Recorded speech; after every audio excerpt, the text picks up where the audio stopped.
আপনাদের অনুরোধ করছি, সাংবাদিক হয়ে যাওয়া মানে ফ্রি লাইসেন্স পেয়ে যাওয়া, সরকারের সমালোচনা করা, ইউনূস সাহেবের সমালোচনা করা, এটা কিন্তু নয়।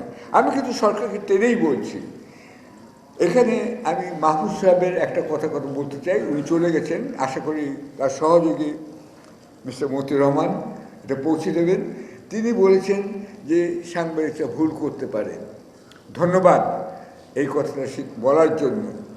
সরকারও ভুল করতে পারে, সাংবাদিকও ভুল করতে পারে, কিন্তু তার চেয়ে বড় কথা হচ্ছে এই ভুলটা স্বীকার করার সৎসাহস থাকতে হবে।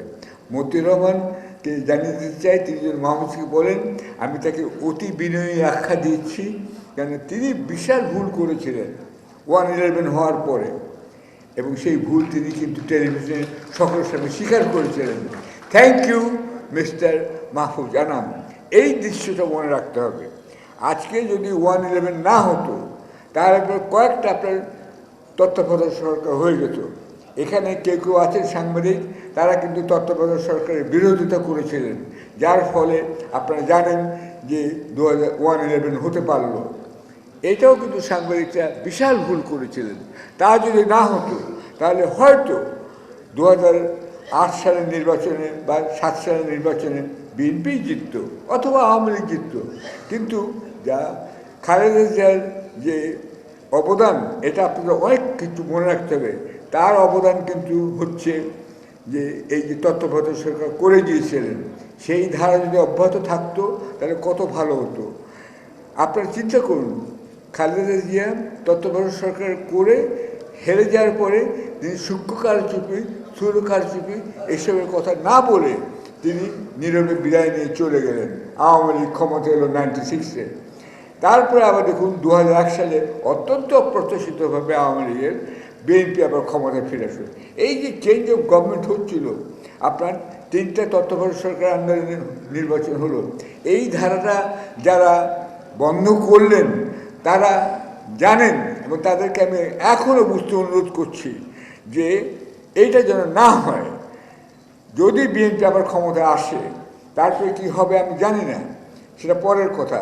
কিন্তু সাংবাদিকদের সতর্ক থাকতে হবে। এই তত্ত্বাবধায়ক সরকার যদি ফিরে আসে, সেটা একটা জাতীয় সম্পদ, বিদেশে খুবই প্রশংসিত হয়েছিল, কিন্তু এখানে কয়েকজন সাংবাদিক প্রচণ্ড ভুল করেছিলেন। ব্যক্তিগতভাবে তারা আমার কাছে স্বীকার করেছিলেন তারা ভুল করেছিলেন। এই ভুল যেন আর না হয়। সাংবাদিক মানেই কিন্তু যে আপনি একজন সৎ মানুষ তা কিন্তু নয়, অথবা আপনি নির্ভুল মানুষ তা কিন্তু নয়। আমার নিজের জীবনে ভুল হয়েছে, আপনাদের প্রত্যেকের জীবনে ভুল হবে, এটা কিন্তু হতেই পারে, কিন্তু সেটা স্বীকারও করতে হবে, এবং যাতে ওই ভুল আবার না হয় সেই পথ দেখতে হবে। আমি সাংবাদিকদের প্রতি খুবই অনুরোধ করছি, আপনারা সতর্ক থাকুন। এরপরে আমি চলে যাচ্ছি যে আজকের এই অনুষ্ঠানটার ব্যাপারটা, এটা কিন্তু আপনি খেয়াল করে দেখুন, খুবই ব্যতিক্রমী একটা অনুষ্ঠান হচ্ছে, তাই নয় কি? শেখ মুজিবও দেশে ফিরে এসেছিলেন, কিন্তু এরকম তো অনুষ্ঠান হয়নি। শেখ হাসিনাও দেশে ফিরে এসেছিলেন, এরকম অনুষ্ঠান তো তার ফেরার আগে হয়নি।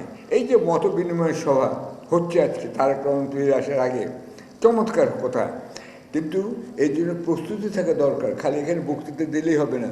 মনে করুন তারেক রহমান সব ফিরে এসেছেন, সেই দিন একটা বিচ্ছিন্ন ঘটনা ঘটতেও পারে এয়ারপোর্টে, অথবা রাস্তাঘাটে, যে কোনোখানে, অথবা অন্য শহরে। সেটাকেই যারা নির্বাচন বানচাল করতে চায়, তারাই সেটাকে সেদিন খুব বড় করে দেখাবে। এইটা থেকে আমি বিএনপি যে আয়োজক, এটা তার থেকে সতর্ক থাকতে হবে। তারেক রহমান যেদিন ফিরে আসেন এবং তার পরবর্তী কয়েকদিন যেন কোনো বিচ্ছিন্ন কোট ঘটনা যেন না ঘটে, এটা খুবই জরুরি।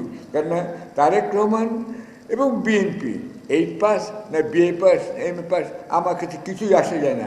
আমি নিজে একজন চার্টার্ড অ্যাকাউন্টেন্ট, এবং সগর্বে বলতে চাই যে আমি বড় বড় কোম্পানিতে কাজ করছি, প্যানামে কাজ করছি, ইন্টারকন্টিনেন্টালে কাজ করেছি, কিন্তু আমি সেটা বলি না। কিন্তু আজকে বলছি এই জন্য, পাস করা কে কী করলো না করলো ইম্পর্টেন্ট না। আমার মতো অনেক চার্টার্ড অ্যাকাউন্টেন্ট আছে, আমি হাতের 5টা আঙুল দেখি বলি সব চার্টার্ড অ্যাকাউন্টেন্ট এক নয়, আমি এক নই। তোমরা তোমার মতো কাজ করো। আমি সাংবাদিক হবার জন্য চার্টার্ড অ্যাকাউন্টেন্ট হয়েছিলাম, এবং হোটেলের চাকরি ছেড়ে সাংবাদিকতা করছি, এবং তার জন্য আমাকে বহু দণ্ড দিতে হয়েছে। আমার এক কানে শুনি না, এক কানে দেখি না, এক চোখে দেখি না। এটা যখন আমি সলিটারি কনফাইনমেন্টে ছিলাম, তখন আমার সেই অভিজ্ঞতা হয়েছে। যাই হোক, এখন আমি বলতে চাই, এই যে দেশে ফেরার জন্য যে আয়োজনটা করা হয়েছে এবং ব্যতিক্রমী সভা করা হচ্ছে, এটা কিন্তু চলমান থাকে। এই চলমান থাকতে গেলে আবার আমি আরেকটা কথা বলবো সালাউদ্দিন সাহেবকে বিশেষ করে, কারণ তিনি হয়তো অনেক উপদেশ দেবেন, ম্যাডামের সঙ্গে কাজ করছেন তিনি, যে এই সাংবাদিকের সঙ্গে মত বিনিময়ের ক্ষেত্রে একটা চলমান প্রক্রিয়া, তবে এরকম সভা করে নয়, প্রতিটা সম্পাদকের সঙ্গে একদিন প্রত্যেক দিন কিন্তু আমি বিএনপি নেতাদের মিটিং করা উচিত। আজকে প্রথম আলো, কালকে ডেইলি স্টার, পরশু সমকাল, এদেরকে ডেকে এনে বলা উচিত, ভাই আপনার কি মতো, একসঙ্গে হলে হবে না, কেউ কারো কথা বলবে না, কেউ কাউকে বিশ্বাস করে না সাংবাদিকরা, এটাও মনে রাখবেন।